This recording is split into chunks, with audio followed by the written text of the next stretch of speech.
This is another episode of a Built From Nothing podcast. I'm your host, Sean. This is my guy, Nell. And we here with a special guest, the ambitious, determined pioneer, Sean Brunson.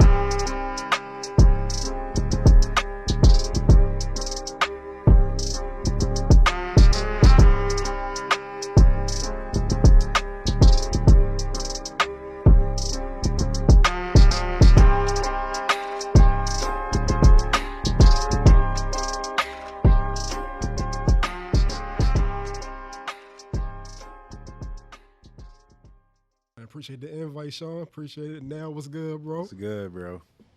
Always a pleasure, my man. For sure. Some of my originators over there. Hey, brother, we just here to give you your flowers. You set the city off with the lead that you provided us, and it's taking off, man. And I'm proud of you, and I'm appreciative that you let me play in that. You know, I had a few 20-point games in that thing, but You did. but we just here to give you your flowers, brother. Appreciate that for sure. And now you had some, I feel you was close to 20. You feel me? So Hey, man, hey, listen, I used to get that player of the week too. You feel me? did? Before all them NBA players started coming, I had to retire, but it's cool. Oh, we all retired after that. That's cool. Let's talk about it. What got you started with the Brunson League? All right. What got me started with the league was just playing in different leagues myself. So, like I said, didn't play in college. I planned on playing at BCCC. Shout out Sean Farr, all them guys. Oh yeah, you was there that year. Huh? Yeah. You could have just went and snuck and got you a ring real quick. I'd have feel did it. like- But things ain't really work out that well. I never went to the tryouts or nothing. Like family stuff set that back for me. So I was playing in different leagues like around the city. And y'all know how I went like before I started my league. You may pay for playing the league. Y'all didn't get no uniforms. It would be like a T-shirt with no number. And if they did have a number, it was like taped on the back. You feel me? Something random, Tailing trash. off at the one wash. Right, you feel? No stats, no nothing, man. So I was like, yo, I need better for myself. I deserve better. And I know other hoopers feel the same way that I do, you feel me? Right. So I was like, man, I'm gonna start my own thing. I thought it would be easy. Nah. Man, I started it in 2014. I planned on starting in 2013. But it was tough to get a gym. You know how the city go, man. Yeah, Everybody for sure. want to try to overcharge you as if you don't know what's going on. Like, I know my prices. I'm a business major. So I'm passing on all that. Eventually, I ended up getting Baltimore Junior Academy, in which he ain't try to overcharge me. He ain't charge me nothing for real. He was just like, yo, I like your vision. I like the way you speak on it. I can tell you're passionate. Let's see where it goes. Talk about the components. What did you want to add specifically to make it different from the other leagues? So I wanted to start off with making sure that we had jerseys. Right. You feel me? Something so simple, you know? It makes sense. So having jerseys, making sure that all stats were kept, not just points, but every part of the game matters. So I made sure I kept all stats. And then I was like, you know what? Just keeping stats in the book ain't enough for people to come over like, yo, how many I had? They flipping through. Oh, all right, bet. Nah. Right. Create a website. I put it online. That way you be like, yo, send you the link. I was killing out there, you feel me? Like all the things that make us feel like we supposed to feel when we hoop, those were all like the components that mattered that went into my execution. For sure. So it was those things. It was making sure I had enough teams to start the league, obviously. Right. Because ain't nobody know me. It ain't like one of them things where, like Seattle with the crossover league, right? That's Jamal Crawford. Yeah. You know what I mean? Like, everybody know who that is. They all pop out. Me, it was like, yo, I know a couple people at BCCC, Sean Farr, Carlos Smith, my guy Darren Jenkins. I reached out to them. I was working at the Nike store at the time as well, so I told my people I was working with, man, I got like 3 teams that came from the Nike store off the strength of me and my guy Marcus Benson, who worked there with me. Okay. Like, he was the man. You know how you got your little circles, right? And every circle got somebody that's the man. Right. So at the Nike store, he was the man. Got you. So he was like, yo, my bro working on something good. He keep talking about it. Y'all trying to play? Had 3 teams from one store. You feel me? And then I had the 3 random teams aside from that. I think now maybe, what you think, first year or second year? I came to second. Second year, all right. Stephon and them. Yeah. So, man, it started off with those 3, then 3 more that was random that came out of that. 2 more that was random. One being Sean Farr and Darren was my extra team, so that was my 6. It started as a smaller league, but when did you think was the first time that you really started to see it get notoriety? 2016. 2016. And what happened in 2016? 2016, what happened is, you had more pros pulling up. I had my guy, Kendall Hilton, Fan Eye Sports. He reached out to me alongside Cardell Dudley from Finest Magazine. Like, they were the first two media guys that expressed interest in the league. Right. And Kendall found out via Tion Womack and Akil Carr. It was like, yo, just pull up. Like, it's a league. You should check it out. So he got footage. He interviewed me. So, Akil plays. I think like a week later, Omar Strong pulled up. That's the same year that Davon Usher joined the league. Yes. And I think that was like Stanton's first year as well. It was. So BCCC. Nah, I was still up Carver for that year. Yeah, I was about to say, this the Carver year. Yeah. Oh, that year was fun, bro. And that was the year that sparked it fun. off. So I really saw the buzz. And then, with Instagram before DMs, what really happened that year as well was Will Barton commented on the page. And when Will commented, he was asking about game times. I was like, yeah, we pretty much play every Sunday from, 12 to whatever. Who you trying to see? Right. And he was like, see, I'm trying to play. So I was like, oh, yeah, this is about to be real different. For sure. So that year he couldn't play. I want to say Tone had like a workout with the Nuggets the week he was supposed to play. So he didn't play that year, but 2017, yeah, we all know what happened. But I'll definitely get into that if we need to. 100%. So after that, you had stars from overseas, college, local legends, and NBA players like Will Barton, Quinn Cook, Jeremy Grant, Malcolm Delaney, and others. Is that when you knew the league was taking off? So, shout out to guys like Quinn Cook, you feel me? But or even Malcolm, because he was in the league at the time with the Hawks. Yep. But when it starts with the guys that are your local legends and they start to pull up, and the guys that are overseas pros start to pull up, that's when it's like you start to feel that shift. And I really think, and I've never spoken on this one, I don't know how, I really felt the shift in 2016 when Dante Bright pulled up. Nobody had seen Dante play in public in like 10 years. Facts. That is facts. So when he pulled up and said, yeah, I'm out here, I was like, And still tough, by the way. yeah, oh my God. Still tough. I don't know how old he was, but he was still tough. One of the things I thought was just one of the coolest things that you did with your league was you gave out championship rings for the winners, especially how you made it evolve now. Now it's just, God, it looked like a league ring for real. It's different now. Yeah. But you got the originals, you feel me? Yeah. L&D, I got that. Yeah. Another thing I like, how you took players to play against other leagues. What went into that? Man, that really came courtesy of my man Pettis that runs the Pitts League. Okay. I don't like the PG County area. So I reached out to him on social media as well because I know he was playing against other leagues at the time, like a league in Cleveland. So I reached out. He was like, yeah, I'm playing against a league in Cleveland, but yeah, I would definitely be interested because I know what you got going on in Baltimore. It's hot. Like, I'm hearing about it. Yeah. So 2016 as well, the Cleveland League backed out last minute, no notification. He hit me up. I said, yo, my guys will pull up for sure. He pull up. We play them. That went great. After playing them, Pettis tells me, because people think that I got this, like, nah, give flowers where it's due. Okay. Pettis told me, like, yo, I got to connect down at the Wizards with the Verizon Center, was what it was called at the time. Yeah. He was like, yo, next year, I appreciate you pulling up. Next year, we playing at the Verizon Center. What's up with it? That's tough. I said, oh, yeah, we in there. Like, let's make that happen. So it started off with that, man. Like, so shout out to my guy, Pettis. And it branched out from there. 2017 also was when I played against Goodman League for the first time. Kendall made that connect as well. Kendall Hilton, Fan Eye Sports, get his credit as well, man. Yeah, everybody plays a role in this. So he made that connect between me and Miles. Bill from Nothing alumni, by the way. Yes, sir. Sure. He made the connect with me and Miles. Miles said, man, I'm hearing about the lead down there in Baltimore. Slim, I needed you to come up, play with me. Play against me, you feel me? Pause. Play against me. Play against me. So made that happen. That's the same year that we down for Verizon Center, made that happen. Yeah. Miles tells me the following year, like, he's having an event to open up the new Wizards practice facility, which would also become the arena for the Washington Mystics. The first basketball event that would be played in that is his event. I want you to pull up and play in it. Get your guys. That's tough. Let's do it. I think one of the biggest things about your league is the fan. No. It's like that though, but today was just my show. Feel me? No. Sometimes it ain't your day every day. It's just show every day. Stop.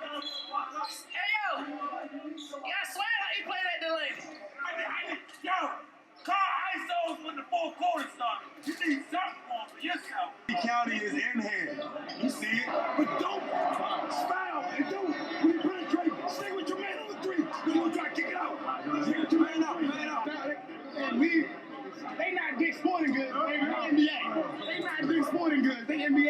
Yo, Jimmy, get your weight up. You keep talking about get your weight up.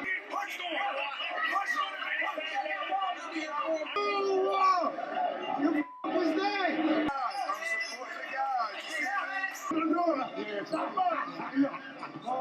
And the fact that you don't charge, shout out to that. Oh, for sure, man. Because where else can you go and watch pros play for free? Yeah. That's the biggest point. Good point.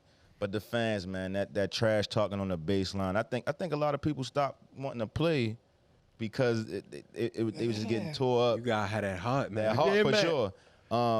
Talk about the fans, man. Fans show the most love, man. I really know the league is nothing without them. Man, now you already mentioned, making sure it's free because I know how much it means to them, and for me, it means everything to the community. Right. It's so many things that go on. If you look around, we know there's so many times, like every year, right? You may see a game where it's like, put the guns down, put the guns up, whatever they want to call it, stop the violence type stuff, and they charging $20 to get in, and it's like, well, where the money go? Right. So for me, it's as simple as, if I do this and I'm here every weekend in the summer and I keep it free, that's helping right there. Mm-hmm. That's like bringing everybody in, different backgrounds. Who knows what's going on outside, but in here, everybody's showing love. For sure. So that's why I do that. That's why I keep it free no matter what. Then when it comes down to the fans themselves, Let's talk about it. It's a different environment, man. Like you said, a lot of people don't be ready for it. Then, of course, RIPG songs, when you got him on the bass line on one end, you got Butts on the other end. A lot of people have asked, like, why don't you take it down Morgan State or down Coppin, stuff like that. And I'm like, prime example for me when I think about it, I think college basketball, right? Mm-hmm. So you got these teams with all these crazy huge arenas in college ball, especially the Power 5 schools. When you look at those arenas, right? Vibe may be there, may not. When you look at where Duke plays at Cameron Indoor in that small gym, that intimate setting, it's crazy in there every time they play. So that's why, like, the biggest I ever plan on doing is a community college. Right. And UA House is always perfect because that's just, woo. If you walk in and you ain't ready, everybody's going to let you know about it. They don't care who you are. They don't care about your resume. If you play like trash on that day that they see you, they letting you know. You trash. Regardless. Here, if you 40 mil, we don't give a 40 mil win. Y'all know how they do. For sure. I'm going to walk you through a moment, right? So, rest in peace to Devin Colston. Yes, sir. I was actually in the game. You was watching the game where he scored the 63. You was also at the game where Bones Holland scored 62. Walk me through both of those games. If you can remember, Devs. Walk me through both of those games. And what did you and what did you say to Bones? Man, so we're gonna start with Dev first. Okay. That's that legendary DC 63 game. So mind you, this is again before we had footage, and the whole city still found out about that. Yeah. Dev was going crazy that game. Yes, he was. And he didn't start off that way because I remember, first, I can't remember if I did quarters or halves, but them first 5 minutes, it was like a couple of layups here, going to the basket and missed those, missed a couple pull-up jumpers. Next thing you know, it started clicking. Layups going, mid-range going, three-pointer started going, and then the three-pointer didn't stop. Yeah. Like, he ends up hitting, was it the 12? 13 threes that game. threes, and a few of them from half. There you go. I was about to say the ones from half when he was feeling it, and somebody, that's before we had the big crowd. Yeah. And you hear everybody. Yeah. Everyone's like, yo, pull that shit from half, Dev. No hezzy, knock down, come down, do it again, all net. Like, yo, he went insane that game. So, yeah, that was definitely legendary. Also helped put the league on the map. For sure. And then you fast forward to last year with Bones Holland. Man, I don't even know where to start with that story, man. It was crazy. Because a lot of He people, a problem, bro. hands down, a lot of people don't know Bones was supposed to play with like another team that day, but something happened as far as him hitting traffic or something. He ended up being late. And I'm like, yo, I don't know what I'm gonna do. He already on the way. Will, like, yo, he said he's still coming. Yo, can he get on with somebody? So the team core was actually short. They only had like 4 people. I was like, yo, Bones, you with it? Like, it ain't a bunch of pros over here right now. He said, I don't care who out there, I'm with it. Shout out to him. So that's the 5 right there. So now you got him getting to play all game, taking as many shots as he want. And we know what he did. 100%. He's going insane. Everybody's witnessing it. Everybody's going crazy. Everybody's like loving it. Man, he gets to around, I want to say when he hit like that double nickel mark. Lil Rob played L&D as well. Yeah. So Rob comes to me, he like, yo, like he about to break their record. So I'm like looking and I'm checking, like, you know, we got the stats on the phone now. We updated, you feel me? Yeah. And I'm checking, I'm like, he got 50. Oh shit, look up. He got 58 because he just scored again. So he's scoring and like Rob went to say something to him. But you know, Rob was speaking from like emotions. You all know what Dev meant to all of us, especially L&D. Right. So when he was saying that, like the circle that was around Bones was like, yo, you coming off disrespectful, yada yada. And Rob was like, no disrespect, yo. I'm letting y'all know what's going on, what that means. And they wasn't really listening. So now that's when I was like, yo, I walk over to him, was like, Bones, you gonna do what you gonna do? Records are meant to fall, we know that. But I need you to understand that record that was set by Devin means so much to not just the city in particular, right? But to Rob is why he came over, and you may have took it the wrong way as far as his energy or how it may have felt. Right. But that's love. So whatever you're gonna do, you're gonna do. And he was like, oh, work? I'm not breaking it. That playing that's, no, it has no, shit, I don't care, I'm gonna break that record, I'm gonna go for 7. Yeah. He was like, yo, what I got now? At the time he had 62, he said, I'm not shooting no more. Gotcha. So that was definitely major. Shout out to Bones Holland, Shout out to man. Bones Holland. He a real dude, man. Like, a lot of people don't give him credit for that. Yeah. Definitely gotta give him credit for that. I just want to say thank you for coming out. Yes, sir, for sure. That's love. And what's real love is the fact that you could have broke that record and chose not to honor Devin Colston, yo. Always. I definitely appreciate that, bro. That's love, man. Respect to him. For sure. 100%. Thank you for having me, man. We ain't losing. 60 ball, we not losing. Let's talk about the Red Bull PABC. I see that the Drew League has a documentary, the No Excuse Just Produce. I watched the documentary. It gets towards the end, and we find out that the commissioner, Dino Smiley, has now passed it on to his daughter, Chanel Smiley. And I'm looking like, okay, she around my age. No doubt in my mind she got social media. Right. Just got to find it. Find her on IG, send a DM like, hey, I'm Sean. I'm in a league in Baltimore called the Brunson League. I'm going to be in LA for All-Star Week. Would love to sit down and meet you. I got some ideas that I would love to speak with you about. If you got time, let me know. If not, I understand. Receptive immediately. She's like, yeah, we can sit down, we can talk. So I told her about it. She was interested. She said, yeah, you know, I want to do it, but we got so much going on. I don't know. I reached out to Philly next because I met the guy that runs that, Mike Morak, through Miles, 2018, the game down in D.C. I played against his league. So I was like, yo, I got an idea. Would love for you to be a part of it. All right, I usually only do stuff around July, but yeah, you know, we'll see. Reached out to Atlanta, reached out to Dykeman in New York, all of that stuff. And everybody was, we'll see, we'll see, we'll see. I kept pressing everybody's line. Like, y'all not going, okay, we'll see me, and then I don't hear from y'all. Every year, I'm checking in. 2020, COVID hits. We know what happened with that. Shut everything down. With that, Chanel from the Drew League hits me up and was like, you still got the idea for like the tournament? Like, you still want to do it? I was like, yeah. She said, well, I mean, now's the perfect time to plan if you're serious about it. So I'm saying, you in? She said, yeah. Now I call Atlanta. Atlanta said, oh, Drew League is in? We in. I called Dykeman. We in. That's hard. That's hard. Right. So it was supposed to be just 4. The guy from Atlanta actually, like, in excitement, tells the commissioner from Miami. He hits me on IG like, yo, I'm trying to be a part of it. And even though I had never met him, going back and forth via DM, I'm already rocking with him. I like his energy. So I'm like, all right, damn, that's 5. Like who could be 6? And then I remembered my guy, Mike, from Philly. Right. I was like, yo, Mike, I know you said July is when you usually do things, but check it out. What's up with this? You want to join? He's like, I'm in. What would you say was like your favorite Brunson League moment?